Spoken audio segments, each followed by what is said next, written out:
Hey guys, how's it going? My name is Grant Napolitano. I was at the Seattle Regional last weekend. There was about 225 players and I was able to come out of it with second place, which is kind of crazy. The deck that I brought was Ryzeal Mitsurugi. So I know it's, I mean, if you played the game, 6 months ago or so, you definitely saw this deck everywhere. Bringing it nowadays with, Habakiri to 1 and X to 1 is a little bit of a wild pick, not gonna lie, but I felt like it was a good meta call, so I decided to bring it and it ended up working out pretty well. I can just hop right into it. I'll try to keep a lot of the actual basic deck theory pretty light. It's mostly the high level theory of why we brought the deck in the first place, what we can expect out of it maybe for the rest of the format, and why I thought it was a good choice to begin with. So first things first, I want to give some shout outs to some of the people that I felt made a pretty big difference for, getting this outcome to begin with. Shout out anyone in the Resurgence YGO group. I always appreciate, spending time with y'all, bouncing ideas. I definitely spent a good maybe a couple hours just bouncing ideas off of my boy Nico, just letting him yes and me into bringing Mitsurugi in the first place. Big thank you for that. Also shout out to my boy Kenneth, Aaron, Joseph, Omar, pretty much any of the people from the Bremerton area that also traveled to Seattle that weekend. Made a big difference having you guys there as well as anybody in the Portland area. I've been playing there for about a year now, ever since I moved down. So, it's truly been just the best experience I could ask for, moving to a new city and having a whole local group of people who are super supportive, but also healthy amount of competitiveness too. It really does strike a good balance, and so I'm really grateful for any of you guys down there as well. So moving on, so let's see, the first things first I want to cover is why the hell would I decide to play Rise Mitsu in the first place? And you can enjoy my little my MS Paint drawing. You're probably gonna end up seeing it on the thumbnail. Why would you still play this deck? So I guess to get into the topic, I have a couple, I guess you could say, points of value for why I think this deck was a good choice to bring. First things first, the bullet I have, Born to Board Break was forced hand trap. Especially towards middle of last year, for example, Ryzeal Mitsurugi was pretty renowned for just playing 18, 19 hand traps, just an absurd amount for the most part, and that was mostly because the format warranted that with such high ceiling decks, just Malice, and also in the mirrors, so there wasn't as much of an opportunity to take more of a board breaking approach if you're not engine, because the engines themselves inherently also break boards as well. So I just think that's one of the big points for the deck right now, is you can have something like Ryzeal, special summon, send your Valon, and you go Valon, pop, horn, for example, if you already know you want to get your Mitsu engine from your hand through. It just has a lot of opportunities to create those windows going second, and I definitely felt that throughout the weekend as well. The other reason that I felt like this was a good call was the fact that Droll is less frequent. A lot of people are just choosing to omit it from their main decks entirely, playing in the side. Hopefully, they're still siding it. I think most people still are. Even if they are, the card is also still at 2. It got semi-limited last list, so we can kind of take advantage of that a bit, mainly by also being able to play stuff like 7th Tachyon, and other searchers per se, so you can be a lot greedier with your deck building now to get back some of that consistency that we lost by Habakiri going to 1. So I think, yeah, one of the bullet points I put down was quite literally just X Ryzeal. That card is insane. I already kind of mentioned it as an example, how the engine just inherently breaks boards, kind of a cold take. X Ryzeal is broken. And then Cross is also just a really good card in terms of versus Dracotel. Being able to set that up before you fully commit your board, going first, or even obviously going second as well. It's really nice being able to check the 5 mana early. And let's say you do set up the Cross to a certain point and they have to, establish their 5 mana before the Duo Drive or whatever your Ryzeal Xyz hits. That's great because you typically have other 4s to play with to turn into something like a Tornado Dragon. And the Tornado Dragon can also just start popping their back row that they set as well too. So it just puts a lot of pressure in that matchup for them to act before you have to fully commit your resources, which I think is just very strong in general. So let's get into the main deck. So I ended up going with 45 cards in the main. I don't know if you've seen like some of these other videos of people covering it, but that's something that people have highlighted a lot of, like, what the hell is wrong with this guy. I think that having a higher main deck count is really important because, as you can see, like any other, you know, Ryzeal Mitsu piles that have existed in the past, we play a lot of undesirable cards that we don't necessarily want to see. I mean, the odds of seeing at least one of these is pretty high to begin with, but you really don't want to see two. Overall, we play 20 desirable cards, I guess you can say. Like, I organized my list from top to bottom, so you can see like the top 20.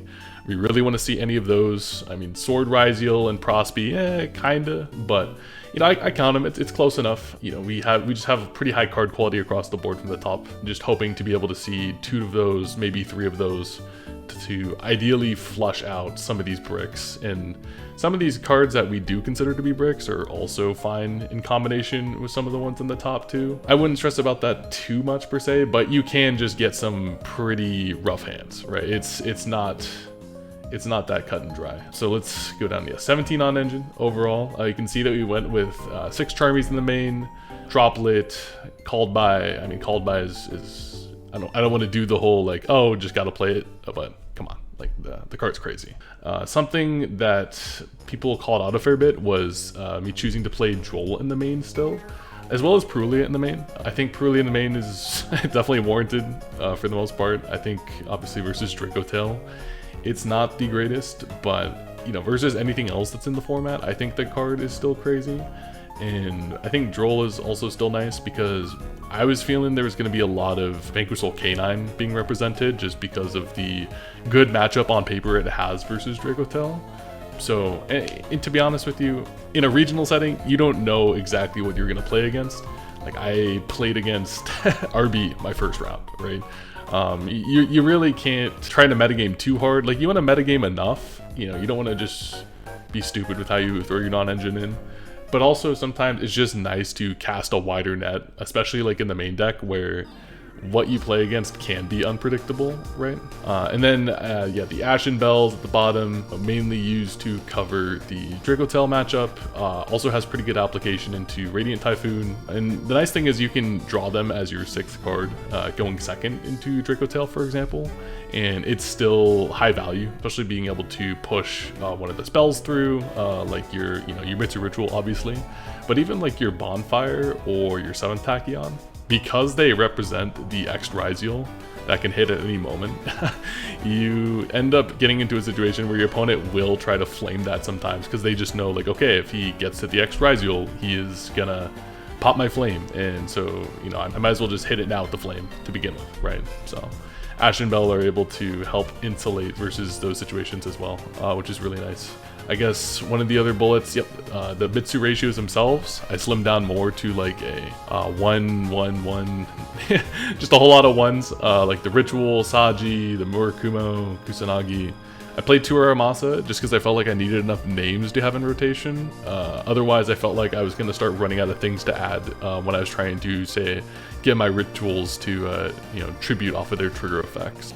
As for the extra deck, I want to kind of highlight that a lot of it is just standard Ryzeal engine / utility for the most part. You can see what the first, oh god, yeah, basically the first 11 cards in it are all pretty standard Ryzeal extra deck cards, so I don't want to act like I'm breaking new ground with those by any means. And to an extent also, the Dragluxion is not the craziest thing in the world. I like it just because I was able to cut the Night Sword Serpent as one of the dependencies that I would otherwise have to hope that I don't draw.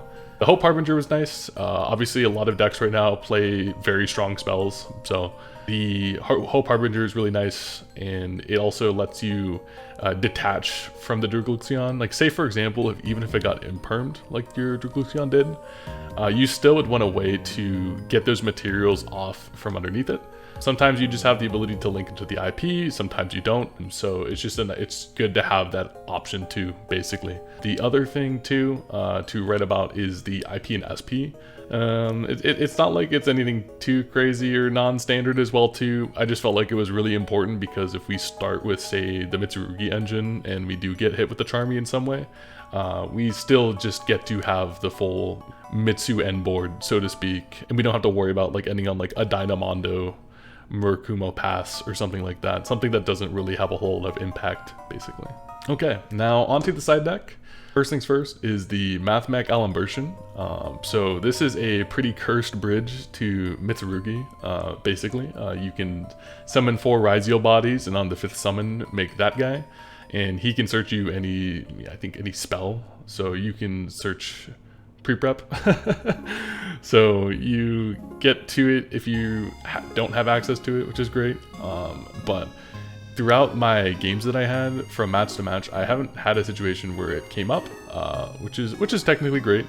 Overall, I was able to start with the Mitsurugi side, like I was able to see my Mitsu starters, which was great. There was a time I went 7th act, like at Manju, for example. So there wasn't necessarily a big need to make that bridge if I didn't have access to it already, but you know, it was still nice to have. I think just a lot of my matchups, I also went 2nd game 1. Not by my own choice, basically. So the games that I did end up going 2nd game 1, I either would 2-0 or going into game 3 I was able to go 1st. And only so many of those existed, right? The next piece is the Wosu. This is my Lunalight tax to let myself feel like I can sleep at night, because otherwise, you know, I don't want to play against Lunalight, but at least I can tell myself I have some sort of out for it. The Shifter, we played for, you know, any sort of Dracotail or Lunalight matchup. You know, even if we have a situation where our hand might not want to play under Shifter super well, like we open like an X, for example, that still implies that we opened Shifter, so I'm feeling pretty good about it. The next piece was the Retaliating Sea. I did enjoy this card. It did, you know, just kind of get me a pretty easy win versus Dracotail round 7. Game 2, I lost game 3, but it was able to at least come up that one time when I did have a matchup that would have required it, basically. The Double Cyclone is also pretty solid. It's good into Dracotail. It's good into Radiant Typhoon going 2nd as well. And it's a solid card. You're able to push through your Mitsu Ritual. You're able to push your Bonfire or 7th Tachyon, kind of like how I mentioned that players would be willing to flame the Bonfire, they're willing to flame the 7th Tachyon because it represents the X Ryzeal. So with that in mind, you technically play a lot of cards that can qualify in the same pressure as, like, say, like a power spell. So your Double Cyclone is able to help you with either side of the engine that you're starting with, whether it's Mitsu or Ryzeal, which is really nice. Kind of hop over to the Mourners in a second, but the last piece is the really nice going first cards that I had. I wanted to pick a Solemn Judgment, I wanted the Mitsu Trap, and I wanted a third really strong going first card. And this could have been a Solemn, but I was like, well, you know, I pulled a Forbidden Crown at the pre-release, so let's just throw it in there. So I know a lot of people who are going over all these regional lists look at that crown and squint at it, but there's nothing super fancy going on with the reasoning for it. It's another good going first card. And then yeah, so the Mourners, the reason I hopped back to this one is because it was the last card that I decided to include in the side deck, and that was for a couple reasons. The one was for Radiant Typhoon specifically. I wanted either like Imperm or some other thing to just kind of be a good generic going second card, and Mourner was able to fit the bill pretty well for that. It also covered a lot of side patterns into random decks that I just wasn't expecting to play against. I mean, I was expecting to see maybe a Malice or two, but I did play a Malice during my second round, and I was able to side this in and see it, so it was nice to have there. One of my buddies, he's playing DDD. Towards like round, I think 6, when I was still undefeated, I was kind of expecting to play against him or like one of the other people at the table, and you know, the side pattern that I would have needed for DDD definitely would have appreciated having the Mourner in there. So I think it was just a nice card to have for a regional setting because it can be generic into a lot of random stuff out of maybe the 4 or 5 decks that you plan for initially. So Matchups. We'll go over this really quick. I put a picture of Yahtzee on there because if we were playing Yahtzee, I would have been having a pretty bad time. My first round, I played against RB. My second round actually was the Malice game. I think I was able to droll them game 1. They had started with Underground, Banished Dormouse, Spanish Rabbit, so on and so forth. And on the res of Ransom Add the quick play, I was able to resolve droll, and it pretty much stopped his turn, which was crazy. But overall, super nice guy. I mean, so was the RB guy. He was a nice guy too. But round 3 and 4, I actually played against K9 VS, both of which were, I would say, pretty close games overall. The round 3 was a bit scarier. Round 4 mostly came down to it was game 3, and I was able to set up and establish my board pretty well. Oh, that's a lie. I just remembered what I did. Round 4 was I got drolled. I normal summoned Ice Ryzeal. I specialed like a sword, and I made Baguska. And he had to go like -3 to out it. Yeah, round 5 was against Jeremy on Radiant Typhoon. The Perulia into Ash and Bell was a pretty solid combination of cards. I'm not gonna lie. So it was round 6 was playing another K9 Vanquish Soul. This one was really weird. My opponent apparently got a game 1 loss for something to do with his sleeves, and I didn't get a good chance to look at his sleeves, and I don't think he had anything like heinous on them like design wise, so I don't know what was going on there, but I'm not gonna complain. And then round 7 was against Tristan on Dracotel. Big congrats to him for winning the whole regional to begin with. Super nice guy, really talented player. And then, yeah, my final round was against another good friend of mine, Chris, on Elf Note Fiendsmith, which, coming out of this regional, I was very impressed with the deck. I had not read the Elf Note cards before until I had played against him. And the continuous cards, I think were giving me some problems. I did end up popping them with like Detonator or something, and then like finally resolving like the Murkuma to blow up his board. It was tough. And looking back, being able to lose 7 die rolls and still like come out with a really good record is kind of wild. I think one of the key reasons was just playing these all 6 Charmies plus the droll. I think made a pretty solid difference overall.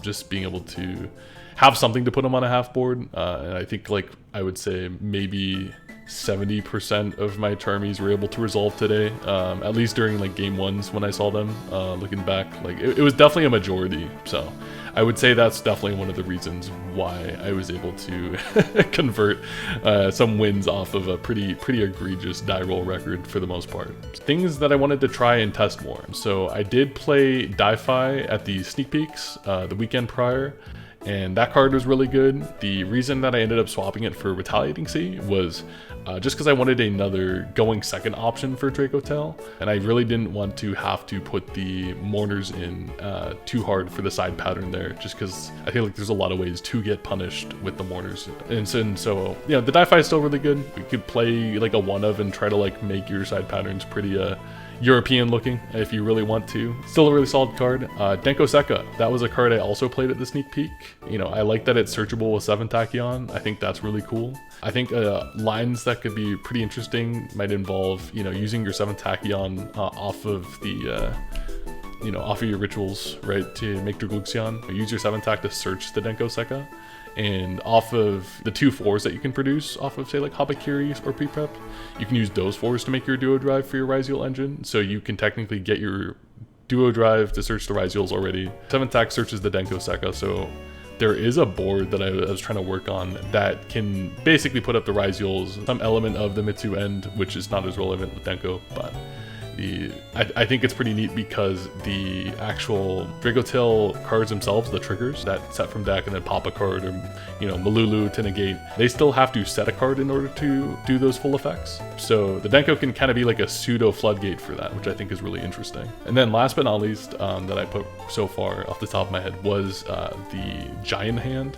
It's a pretty cool rank 4, but I like the idea that in a similar way that you can use your 7 Tachyon to search like a random tech card and have your 2 4s from the Mitsu combos just search your Ryzeals anyway. The giant hand being in your extra deck would let you search Retaliating Sea, which is pretty funny. So if you have any more ideas too, as you, the audience, feel free to put them down there. I'm really open to any sort of ideas for the most part, for sure. A little bit of a reflection page. The decisions that I made in terms of the deck building and the deck choice to begin with was definitely a for the weekend, you know, top or X3 drop. That was definitely the mentality going into it. I'm definitely privileged to have already secured my invite. The only thing I was really pushing for was to get my first top 8, which is really exciting to say that I finally done that.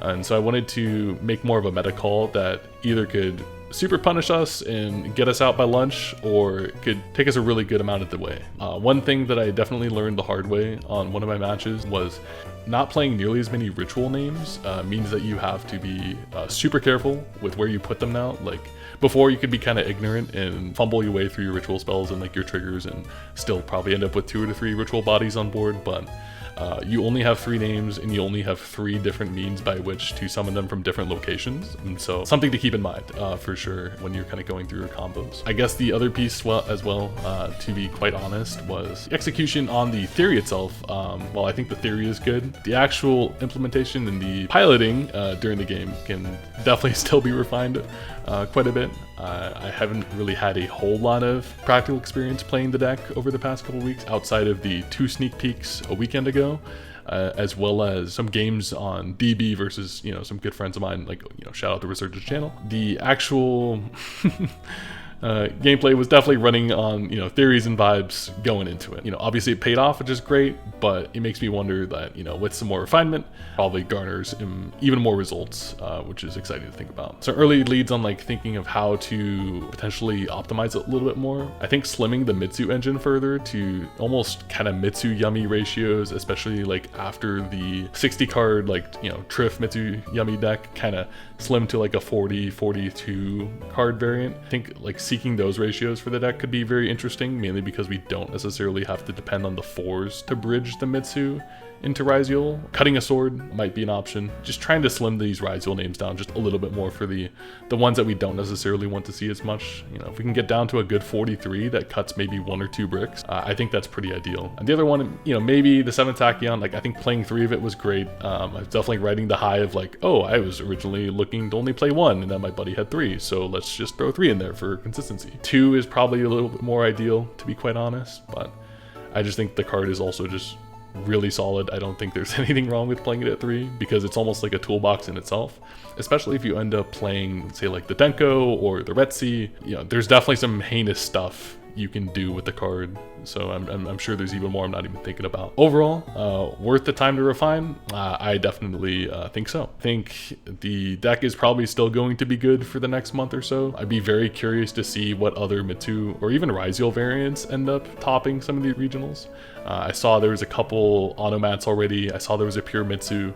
And so it's going to be interesting to see what Richmond brings, because I don't know, I think it's quite a bit of the Wild West right now, and the format is a lot more open than people probably realize, just because while Dracotel still might be the best deck in the room, it definitely is not, it's definitely not immune to hate. And if you just cite enough hate in ways that also kind of help overlap for, say, like Radiant Typhoon, it's not a polarizing enough deck to where it's a 2-deck format, like in my opinion at least. So definitely room to explore, definitely room to you know, bring some rogue contenders, and so I'm really glad that it worked out. But yeah, anyway, that pretty much is the that's pretty much the profile. So thank you very much for listening. You know, hopefully you gained something out of this. If you have any sort of ideas or feedback on the list or anything else as well too, I'd be really interested to hear about what you have to say. Make sure to subscribe to Resurgence YGO. I might end up putting out a couple more videos on the actual, you know, some of the combos that I did, just to show like some of the lines of play I was able to do over the past weekend that helped make a big difference. So if that is interesting to you, yeah, feel free to stick around. Thank you very much, and hope you have a great rest of your week.